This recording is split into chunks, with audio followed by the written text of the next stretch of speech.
Hi, my name is Michael Seiler, and I'm here to give you a high-level overview of a study that we published in the Journal of Real Estate Research titled Strategic Mortgage Default in the Context of a Social Network, an Epidemiological Approach. The first question you might have is, what is strategic default? Well, an economic default is when you stop paying your mortgage because you don't have the financial means to keep making your mortgage payments.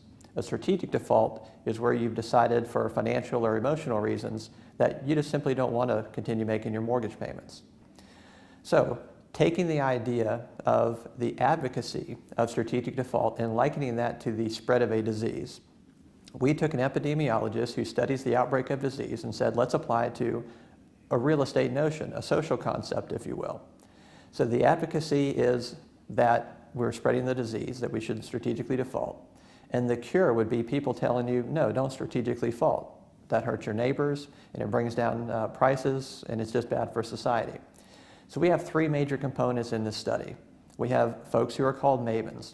Maven is just an expert. In this case, we're talking about an expert in real estate. So an expert in real estate is anyone who you look to for advice. This person may have a syndicated national television show, maybe a real estate professor, maybe a friend of yours who has traded a lot of deals. We also have something called susceptibility to normative influence. So whereas a maven is a measure of the strength of the signal that we send, either advocating or being against strategic default, susceptibility to normative influence is how you are going to receive that information.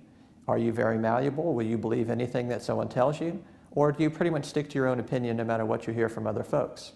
So that's what's called S&I. And then the third component is social connectivity. So if we were talking about the spread of a physical disease, a traditional disease, the only way that you would spread that is through physical contact. But in a social disease, you can spread it through physical communication. Maybe you're checking your mail and you talk to your neighbor who's also checking his mail. But you can also spread this disease over a vast network.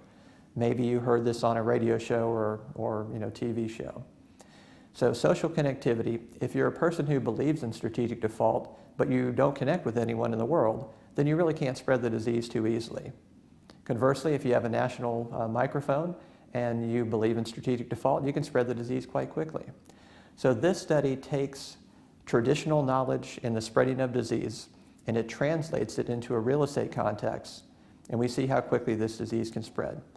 One of the most important findings that we came up with is that a real estate maven who says, no, don't strategically default, that's not a good idea, that person can very easily, if they say don't strategically default, it's very hard for them to pick up a market that's in the doldrums, but if they advocate strategic default, they can bring it down relatively quickly.